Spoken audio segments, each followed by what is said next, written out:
നമുക്കറിയാം GCC exams എന്ന് പറയുമ്പോഴത്തേക്ക് ക്ലിനിക്കൽ സിനാരിയോസിന് അത്രത്തോളം ഇമ്പോർട്ടൻസ് വരുന്നുണ്ട്. സാക്യൂബിറ്ററിൽ കൊടുക്കുമ്പോഴും ഇതേ പാത്വേ വരുമ്പോൾ എന്താണ് ഇവിടെ നമുക്ക് ബ്രാഡികൈനിൻ എന്താവുകയാണ് ഈ ഒരു സിവിയർ ആയിട്ടുള്ള ഒരു പ്രോബ്ലം വരുന്നത് കൊണ്ടാണ് നമുക്ക് ആ ഒരു മോണിറ്ററിങ് അത്യാവശ്യമായിട്ട് വരുന്നത്. കണ്ടോ, ആ ഒരു ബ്ലഡ് ഫ്ലോയും GFR കുറയുമ്പോൾ ക്ലിയറൻസ് കുറയുന്നു.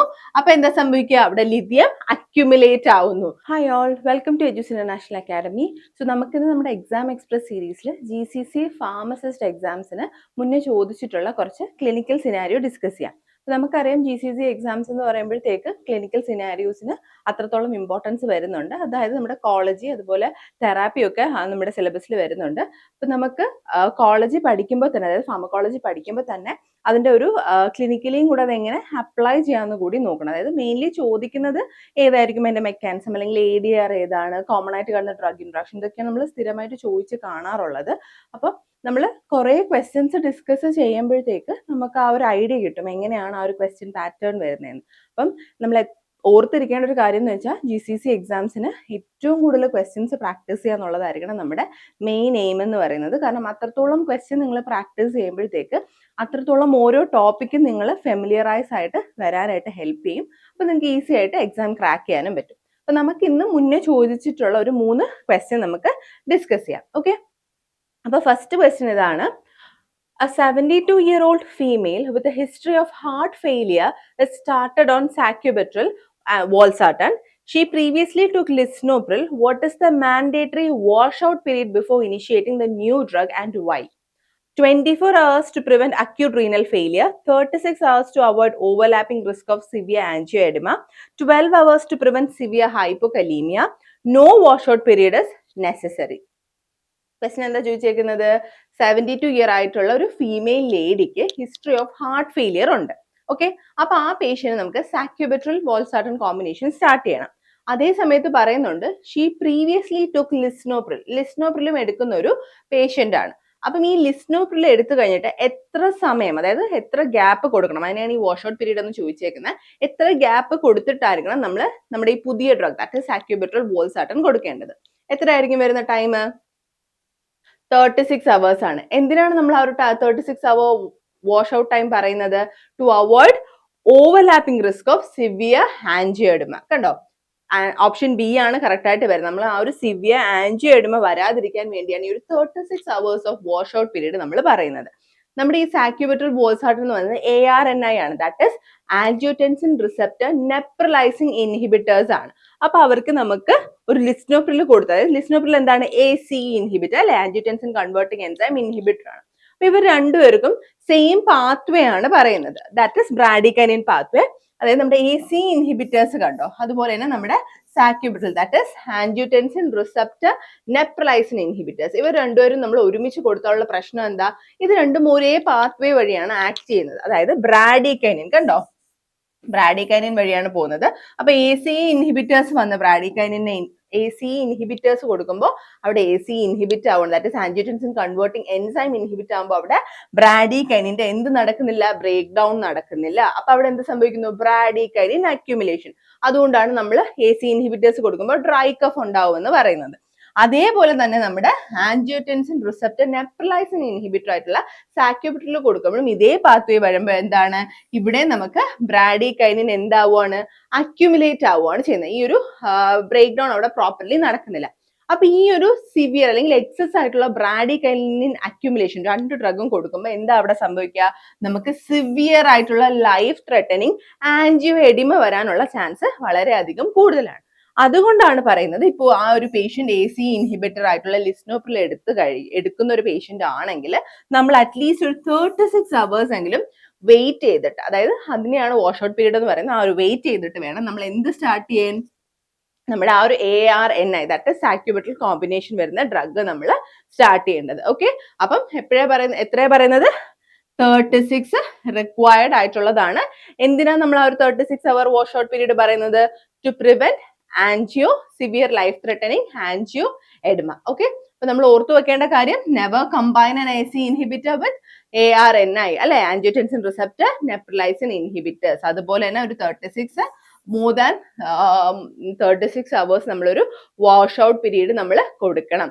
ഓക്കെ, അപ്പം ഒരു ഹിസ്റ്ററി ഓഫ് ആൻജിയോയിഡിമ ഉള്ളവരിലൊക്കെ നമ്മൾ ഇതൊക്കെ വളരെ സീരിയസ് ആയിട്ട് നോക്കി കാണേണ്ട കാര്യമാണ്. അത്രയും നമ്മൾ മോണിറ്റർ ചെയ്ത് വേണം ഈ ഒരു ഡ്രഗ് ഇനിഷ്യേറ്റ് ചെയ്യാൻ. ഓക്കെ, അപ്പം ഇത് എന്താണ് ഈ ഡ്രഗ് ക്ലാസ് എന്ന് പറയുകയാണ്. നെപ്രലൈസിൻ, ദാറ്റ് ഇസ് സാക്യുബിട്രിൽ എന്ന് പറയുമ്പോൾ നെപ്രലൈസിൻ ഇൻഹിബിറ്റർ ആണ്. വോൾസാർട്ടൻ എന്ന് പറയുന്നത് ARB ആണ്.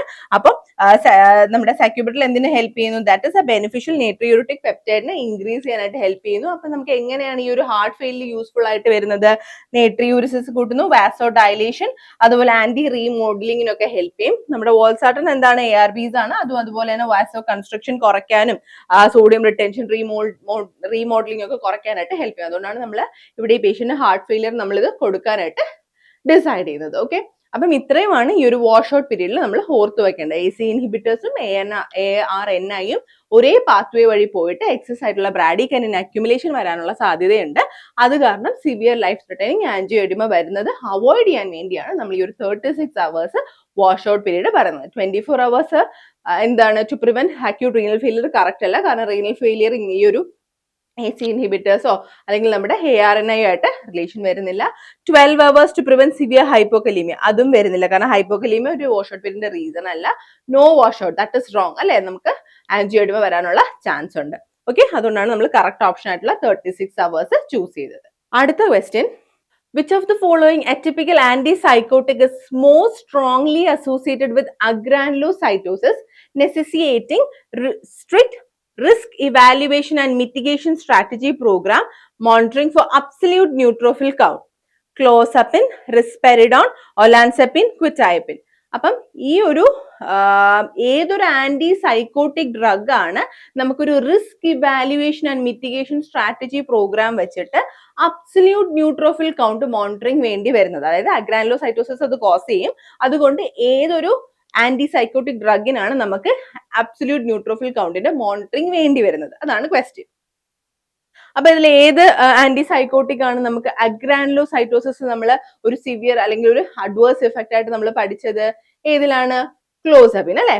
ക്ലോസബിനിലാണ് നമുക്ക് സിവിയർ ആയിട്ട് അല്ലെങ്കിൽ അഗ്രാനുലോസൈറ്റോസിസ് ഒരു അഡ്വേഴ്സ് ഇഫക്റ്റ് അല്ലെങ്കിൽ ADR ആയിട്ട് നമ്മൾ പഠിച്ചിട്ടുള്ളത് അല്ലെ? അപ്പൊ എന്താണ് ക്ലോസപ്പിൻ അല്ലെ? ക്ലോസപ്പിൻ എന്താ ചെയ്യുക? വന്നിട്ട് strongest association with severe neutropenia or agranulocytosis. കണ്ടോ? അത് ക്വസ്റ്റ്യനിൽ തന്നെ ഉണ്ട്. നമ്മുടെ ആന്റി സൈക്കോട്ടിക് ഡ്രഗ് ആണ്. That is atypical anti psychotic drug ആണ്. ഈ ഒരു എറ്റിപ്പിക്കൽ ആന്റി സൈക്കോട്ടിക് ഡ്രഗ് ആയിട്ടുള്ള ക്ലോസപ്പിൻ എന്താ ചെയ്യുക? അഗ്രാനുലോസൈറ്റോസിസ് ഉണ്ടാക്കുന്നു. അതുകൊണ്ട് നമ്മൾ എന്ത് ചെയ്യണം? We should monitor ANC, that is absolute neutrophil count. ഈ ഒരു സിവിയർ ആയിട്ടുള്ള ഒരു പ്രോബ്ലം വരുന്നത് കൊണ്ടാണ് നമുക്ക് ആ ഒരു മോണിറ്ററിങ് അത്യാവശ്യമായിട്ട് വരുന്നത്. കണ്ടോ? Because of the potential life threatening adverse effect patient required ANC monitoring under the US, ആ ഒരു REM പ്രോഗ്രാം, ആ ഒരു risk evaluation and mitigation strategy വെച്ചിട്ട് എന്താണ് നമുക്ക് ANC മോണിറ്ററിങ് ആവശ്യമായിട്ട് വരുന്നത്. ഈ ഒരു ക്ലോസപ്പിൻ എന്ത് ചെയ്യുന്നത് കൊണ്ടാണ്? ലൈഫ് ത്രെറ്റനിങ് ആയിട്ടുള്ള അഡ്വേഴ്സ് എഫക്ട് ആയ അഗ്രാനുലോസൈറ്റോസിസ് കാണിക്കുന്നതുകൊണ്ടാണ്. നമ്മൾ എന്തിനാണ് ഈ ഒരു ക്ലോസപ്പിൻ യൂസ് ചെയ്യുന്നത്? നമുക്ക് എന്താണ് ട്രീറ്റ്മെന്റ് റെസിസ്റ്റന്റ് അല്ല ഷിസോഫ്രീനിയക്ക് കൊടുക്കാനായിട്ട് പറ്റും. അതുപോലെ തന്നെ സൂയിസൈഡൽ ബിഹേവിയർ ഒക്കെ ഉള്ളവർക്ക് നമുക്ക് ആ ഒരു സൂയിസൈഡൽ ബിഹേവിയർ കുറയ്ക്കാനായിട്ടും ഹെൽപ്പ് ചെയ്യും. അതാണ് നമ്മൾ മെയിൻലി ഈ ഒരു അറ്റിപ്പിക്കൽ ആന്റിസൈക്കോട്ടിക് കൊടുക്കുന്നത്. ആ ഒരു ഡ്രഗിനാണ് നമ്മൾ മേജറായിട്ട് ഈ ഒരു ലൈഫ് ത്രെറ്റനിങ് അഗ്രാനുലോസൈറ്റോസിസ് പറഞ്ഞ. ഈ അഗ്രാനുലോസൈറ്റോസിസ് കൂടാതെ വേറെയും അഡ്വേഴ്സ് ഇഫക്റ്റ് പറയുന്നുണ്ട്. എന്തൊക്കെയാണ്? മയോകാർഡൈറ്റിസ് ഉണ്ട്, സീഷർ വരാനുള്ള ചാൻസ് ഉണ്ട്, അതുപോലെ കാർഡിയോ മെറ്റബോളിക് അതായത് വെയിറ്റ് ഗെയിൻ, ഡിസ്ലിപ്പിഡീമിയ ഒക്കെ വരാനുള്ള ചാൻസ് ഉണ്ട്. അതേപോലെ സിവിയർ കോൺസ്റ്റിപ്പേഷൻ, GI ഹൈപ്പോമോട്ടിലിറ്റി വരാനുള്ള ചാൻസ് ഉണ്ട്. അതേപോലെ ഓർത്തോസ്റ്റാറ്റിക് ഹൈപ്പോടെൻഷനും പറയുന്നുണ്ട്. പക്ഷെ നമ്മൾ ഇവിടെ ഏറ്റവും മേജറായിട്ട് എടുത്ത് പറയുന്നത് എന്താണ്? മോസ്റ്റ് സീരിയസ് ആയിട്ടുള്ള അഡ്വേഴ്സ് ഇഫക്റ്റ് എന്ന് പറയുന്നത് അഗ്രാനുലോസൈറ്റോസിസ് അല്ലെങ്കിൽ ന്യൂട്രോപീനിയാണ്. അതുകൊണ്ടാണ് നമ്മൾ അബ്സല്യൂട്ട് ന്യൂട്രോഫിൽ കൗണ്ട് മോണിറ്റർ ചെയ്യുന്നത്. ഇപ്പൊ ഇൻ കേസ് നമുക്ക് ന്യൂട്രോഫിൽ കൗണ്ട് പ്രോബ്ലം ഉണ്ട് അല്ലെങ്കിൽ ന്യൂട്രോപീനിയയിലോട്ട് പോയി എന്ന് നമുക്ക് മനസ്സിലാക്കാൻ പറ്റുന്ന കുറച്ച് സിംറ്റംസ് ആണ്. ഫീവർ വരാം, സോർ ത്രോട്ട് വരാം, അതല്ലെങ്കിൽ എന്തെങ്കിലും ഒരു സൈൻ ഓഫ് ഇൻഫെക്ഷൻ വരുവാണെങ്കിൽ നമ്മൾ അപ്പം തന്നെ ഈ ഒരു പേഷ്യന്റ് ക്ലോസപ്പിനിലാണെങ്കിൽ ഉടനെ തന്നെ നമ്മൾ ന്യൂട്രോപീനിയ ഉണ്ടോ ഇല്ലയോ എന്ന് നമ്മൾ റൂൾ ഔട്ട് ചെയ്യണം. അതുപോലെ തന്നെ അങ്ങനെ എന്തെങ്കിലും കാണുവാണെങ്കിൽ തന്നെ നമ്മൾ ആ ഒരു ക്ലോസപ്പിൻ സ്റ്റോപ്പ് ചെയ്തിട്ട് എത്രയും പെട്ടെന്ന് തന്നെ നമ്മുടെ അബ്സല്യൂട്ട് ന്യൂട്രോഫിൽ കൗണ്ട് നമ്മൾ മോണിറ്റർ ചെയ്യണം. ഇതെന്തെങ്കിലും ഒരു സിംറ്റംസ് വരുന്നോ ഉണ്ടോ ഇല്ലയോ എന്ന് നോക്കാനായിട്ട് പേഷ്യൻസിന് നമ്മൾ എഡ്യൂക്കേറ്റ് ചെയ്യുകയും വേണം. ഓക്കെ, പിന്നെ നമ്മുടെ ഓപ്ഷനിൽ ഉണ്ടായിരുന്നതാണ് റെസ്പെറിഡോൺ, അതുപോലെ തന്നെ ഒലാൻസെപ്പിൻ, ക്വിറ്റൈപ്പിൻ, അവരുടെയൊക്കെ ADR അഡ്വേഴ്സ് ഇഫക്ട് എന്താ പറയുന്നത്? ഇപ്പൊ റെസ്പെറഡോൺ ആണെങ്കിൽ മെയിൻലി ഹൈപ്പോപ്രൊലാക്ടിനീമിയ അല്ലെങ്കിൽ എക്സ്ട്രാ പിരമിഡൽ സിംറ്റംസ് ആയിരിക്കും പറയുന്നത്.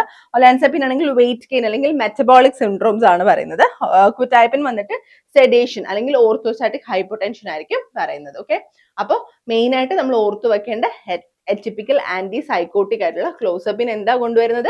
അഗ്രാനുലോസൈറ്റോസിസ് കൊണ്ടുവരുന്നുണ്ട്. സോ അതുകൊണ്ട് നമ്മൾ എന്ത് ചെയ്യണം? We should monitor absolute neutrophil count. അടുത്തത് നമ്മൾ ഡിസ്കസ് ചെയ്ത കാര്യമാണിത്. അടുത്ത question, a patient on stable dose of lithium is prescribed a medication for osteoarthritis. 2 weeks later, the patient develops ataxia, tremor and confusion. Which of the following medication was most likely prescribed? Tramadol, aspirin, ibuprofen, acetaminophen. അതായത് ഈ patient എന്താണ്? Stable ആയിട്ടുള്ള ഒരു lithium dose ആണ് prescribe ചെയ്തിട്ടുള്ളത്. പക്ഷേ ഈ patient എന്താണ്? ഓസ്റ്റിയോ ആർത്രൈറ്റിസിന് വേറൊരു മെഡിസിൻ കൂടെ പ്രിസ്ക്രൈബ് ചെയ്തു. ആ ഒരു മെഡിസിൻ എടുത്തതിന് ശേഷം ഈ പേഷ്യന്റ് എന്തുണ്ടായി? Ataxia, tremor, confusion. എന്താണ് ഈ മൂന്നിൽ നമുക്ക് മനസ്സിലാവുന്നത്? അറ്റാക്സിയ, ട്രെമർ ആൻഡ് കൺഫ്യൂഷൻ എന്ന് പറയുമ്പോൾ എന്താണ്? അവിടെ ഒരു ലിത്തിയം ടോക്സിസിറ്റി ഉണ്ടായിട്ടുണ്ട്. അപ്പൊ ഇതിൽ ഏതൊരു ഡ്രഗ് ആയിരിക്കും ആ ഒരു ഡോക്ടർ പ്രിസ്ക്രൈബ് ചെയ്ത ലിത്തിയം ടോക്സിസിറ്റി ഉണ്ടാക്കാൻ വേണ്ടി? ഒരു NSAID ആയിരിക്കും അല്ലെ? ഏത് NSAID ആയിരിക്കും? ഐബുപ്രൂഫൻ ആണ് ഇവിടെ ഈ ഒരു പേഷ്യന്റിന് പ്രിസ്ക്രൈബ് ചെയ്തേക്കുന്നത്. കാരണം ഐബുപ്രൂഫനും ലിഥിയവും ഒരുമിച്ച് എടുക്കുമ്പോൾ എന്തിനുള്ള ചാൻസ് ഉണ്ട്? ലിഥിയം ടോക്സിസിറ്റി ഉണ്ടാക്കാൻ. കണ്ടോ, NSAID such as ibuprofen can decrease renal clearance of lithium. ലിഥിയത്തിന്റെ ആ ഒരു റീനൽ ക്ലിയറൻസ് കുറയ്ക്കുന്നു. അപ്പൊ എന്ത് ചെയ്യുന്നു? ബോഡിയിൽ കൂടുതലായിട്ട് ലിഥിയം അക്യുമുലേറ്റ് ആവുന്നു. അക്യുമുലേറ്റ് ആവുമ്പോൾ എന്ത് സംഭവിക്കുന്നു? അവിടെ ലിഥിയം ടോക്സിസിറ്റി വരുന്നു. കണ്ടോ, NSAIDs ലൈക്ക് ഐബുപ്രൂഫൻ അല്ലെങ്കിൽ നാപ്രോക്സിൻ എടുക്കുമ്പോൾ അവിടെ പ്രോസ്റ്റാഗ്ലാൻഡിൻ സിന്തസിസ് കുറയുവാണ്. കണ്ടോ, റീനൽ പ്രോസ്റ്റാഗ്ലാൻഡിൻ സിന്തസിസ് അവിടെ കുറയുന്നു. അപ്പൊ റീനൽ ബ്ലഡ് ഫ്ലോയും GFR-ഉം കുറയുന്നു. അപ്പൊ എന്താ സംഭവിക്കുക? ക്ലിയറൻസ് നടക്കോ? ഇല്ല. ആ ഒരു ബ്ലഡ് ഫ്ലോയും GFR-ഉം കുറയുമ്പോൾ ക്ലിയറൻസ് കുറയുന്നു. അപ്പൊ എന്താ സംഭവിക്കുക? അവിടെ ലിഥിയം അക്യുമുലേറ്റ് ആവുന്നു. ലിഥിയത്തിന്റെ നമ്മുടെ ബോഡിയിൽ ക്ലിയറൻസ് നേരെ നടക്കാത്തതുകൊണ്ട് ലിഥിയം എന്ത് ചെയ്യുന്നു? അക്യുമുലേറ്റ് ആവുന്നു. അക്യുമുലേറ്റ് ആവുമ്പോൾ നമുക്ക് ലിഥിയം ടോക്സിസിറ്റി വരുന്നു.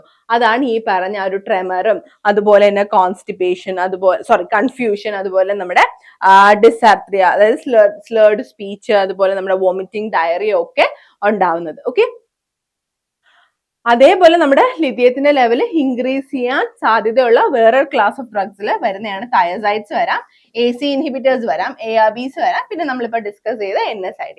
അതുപോലെ തന്നെ ആസ്പിരിൻ നമ്മുടെ ഓപ്ഷനിൽ ഉണ്ടായിരുന്നു. പക്ഷെ ആസ്പിരിൻ എന്താണ്? സ്മോളർ എഫക്റ്റ് ആണ് ലിഥിയത്തിൽ പറയുന്നത്. ബാക്കിയുള്ള NSAIDs വെച്ച് കമ്പയർ ചെയ്യുമ്പോൾ വലിയൊരു ടോക്സിസിറ്റി ഉണ്ടാക്കാനുള്ള ചാൻസ് ആസ്പിരിൻ കാണിക്കുന്നില്ല. അപ്പോൾ മെയിൻ ആയിട്ടും ഈ ഒരു ലിഥിയം ടോക്സിസിറ്റി ഉണ്ടാക്കുന്നത് ഒന്നെങ്കിൽ ഐബുപ്രൂഫൻ അല്ലെങ്കിൽ നാപ്രോക്സിൻ പോലുള്ള NSAIDs ആണ്. പിന്നെ നമുക്ക് ഇങ്ങനെ ഒരു കണ്ടീഷൻ വന്നു, ഇപ്പൊ ഒരു പെയിൻ കില്ലർ ഈ ഒരു പേഷ്യന്റിന് കൊടുക്കണമെങ്കിൽ നമുക്ക് പ്രിഫർ ചെയ്യാൻ പറ്റുന്ന ഒരു അനാൽജസിക് അല്ലെങ്കിൽ ആന്റിപൈററ്റിക് എന്ന് പറയുന്നത് അസറ്റമിനോഫിൻ അല്ലെങ്കിൽ പാരസെറ്റമോൾ ആണ്. കാരണം അത് ഈ ഒരു പേഷ്യന്റിൽ ലിഥിയം എടുക്കുന്ന ഒരു സിറ്റുവേഷൻ ഉള്ളത് കൊണ്ട് ലിഥിയം ലെവൽസ് ഒന്നും ഇൻക്രീസ് ചെയ്ത് ടോക്സിസിറ്റി ഉണ്ടാക്കില്ല. അപ്പൊ സേഫ് ആയിട്ട് നമുക്ക് കൊടുക്കാൻ പറ്റുന്ന ഏതാണ്? പാരസെറ്റമോൾ ആണ്. അതായത് അനാൽജസിക് അല്ലെങ്കിൽ ആന്റിപൈററ്റിക് ഇഫക്റ്റിന് ലിഥിയം എടുക്കുന്ന ഒരാൾക്ക് നമുക്ക് അസറ്റമിനോഫിൻ കൊടുക്കാം. അതേ സമയത്ത് നമ്മൾ NSAID ആയിട്ടുള്ള ഐബുപ്രൂഫനോ നാപ്രോക്സിനോ കൂടെ കൊടുക്കുകയാണെങ്കിൽ ലിഥിയം ടോക്സിസിറ്റി വന്നിട്ട് ട്രെമേഴ്സ്, അറ്റാക്സിയ, സ്ലേർഡ് സ്പീച്ച്, വോമിറ്റിംഗ്, ഡയറിയ, അതുപോലെ സിവിയർ കേസസിൽ സീഷർ, കോമ ഒക്കെ വരാനുള്ള ചാൻസ് വളരെ കൂടുതലാണ്. ഓക്കെ, അപ്പം ഈ ഒരു പേഷ്യന്റിന് സേഫ് ആയിട്ട് കൊടുക്കാൻ പറ്റുന്നതാണ് അസറ്റമിനോഫിൻ. ഐബുപ്രൂഫൻ കൊടുക്കാനായിട്ട് പറ്റില്ല. ഓക്കെ, അതുപോലെ തന്നെ ട്രെമഡോളും ആസ്പിരിനും ഉണ്ടായിരുന്നു. ആസ്പിരിൻ നമ്മൾ പറഞ്ഞു മിനിമൽ ഇഫക്റ്റ് ആണ്. ട്രെമഡോൾ എന്താണ്? Increase the risk of serotonin syndrome. പക്ഷെ നമുക്ക് ലിഥിയത്തിന്റെ ക്ലിയറൻസിനെ ഒന്നും അത് അഫക്റ്റ് ചെയ്യത്തില്ല. അപ്പൊ ഇത്രയാണ് നമ്മൾ ഡിസ്കസ് ചെയ്ത ക്വസ്റ്റ്യൻസ്. അപ്പൊ ഇതിൽ നിന്ന് തന്നെ നമുക്ക് മനസ്സിലാവും എന്താണ്? നമുക്ക് ആദ്യത്തെ ക്വസ്റ്റ്യനിൽ എന്തുകൊണ്ട് ആ ഒരു ഡ്രഗ് ഒരുമിച്ച് കൊടുത്തില്ല എന്നായിരുന്നു. ആ ഒരു ആൻജിയോ എഡിമയുടെ കേസാണ് നമ്മൾ പറഞ്ഞത്. അതായത് വാഷ് ഔട്ട് പീരീഡിന്റെ ആവശ്യമായിട്ട് വരുന്ന റീസൺ ആണ് പറഞ്ഞത്. പിന്നെ നമ്മൾ ക്ലോസപ്പിന്റെ ഒരു അഡ്വേഴ്സ് ഇഫക്റ്റ് പറഞ്ഞു. പിന്നെ നമ്മൾ 2 ഡ്രഗ് ഒരുമിച്ച് കൊടുത്ത ആളൊരു ഇന്ററാക്ഷനും കണ്ടു. അപ്പൊ നമുക്ക് ഈ ഒരു ഫാർമക്കോളജിയിൽ നമ്മൾ പഠിക്കുന്ന കാര്യം തന്നെയാണ് ജസ്റ്റ് ഒരു ക്ലിനിക്കൽ കേസ് പോലെ ചോദിക്കുന്നത്. നിങ്ങൾക്ക് ആ ഒരു കൺസെപ്റ്റ് മനസ്സിലാക്കി കഴിഞ്ഞാൽ ഈസി ആയിട്ട് നിങ്ങൾക്ക് ആ ഒരു ഓപ്ഷനിൽ നിന്ന് ഏതാണ് കറക്റ്റ് എന്ന് ചൂസ് ചെയ്യാനായിട്ട് പറ്റും. നമ്മൾ പഠിക്കുമ്പോൾ ശ്രദ്ധിക്കേണ്ട കാര്യം ഏതൊക്കെ ഓപ്ഷനാണ് തെറ്റായിട്ട് വരുന്നത്, ആ ഓപ്ഷന് ഒരു ആൻസർ കാണുമല്ലോ, എന്തായിരിക്കും ആ ഒരു ഇത് കോസ് ചെയ്യുന്നതെന്ന്, അതുകൂടെ പഠിച്ചു വെച്ചിരുന്നാൽ നമുക്ക് അതിനെക്കുറിച്ചൊരു ക്വസ്റ്റ്യൻ വന്നാൽ നമുക്ക് അത് ആൻസർ ചെയ്യാനായിട്ട് പറ്റും. അപ്പം എല്ലാ ഓപ്ഷനും ഈവൻ ദോ റോങ് ആൻസേഴ്സ് ആണെങ്കിലും ആ റോങ് ആൻസേഴ്സ് അല്ലെങ്കിൽ ആ ഒരു ഇൻകറക്റ്റ് ഓപ്ഷൻസിന്റെയും എന്തായിരിക്കും അതിൽ വരുന്നത് എന്നും കൂടെ നിങ്ങൾ നോക്കി പഠിച്ചു പോവുകയാണെങ്കിൽ ആ ഒരു 4 ഡ്രഗിന്റെ കാര്യം നിങ്ങൾ പഠിക്കും, അല്ലെങ്കിൽ 4 ടോപ്പിക്ക് നിങ്ങൾ കവർ ആവും. അങ്ങനെ പഠിക്കാനായിട്ട് ശ്രമിക്കുക. അപ്പൊ ഇന്നത്തേക്ക് അത്രയേ ഉള്ളൂ. Thank you.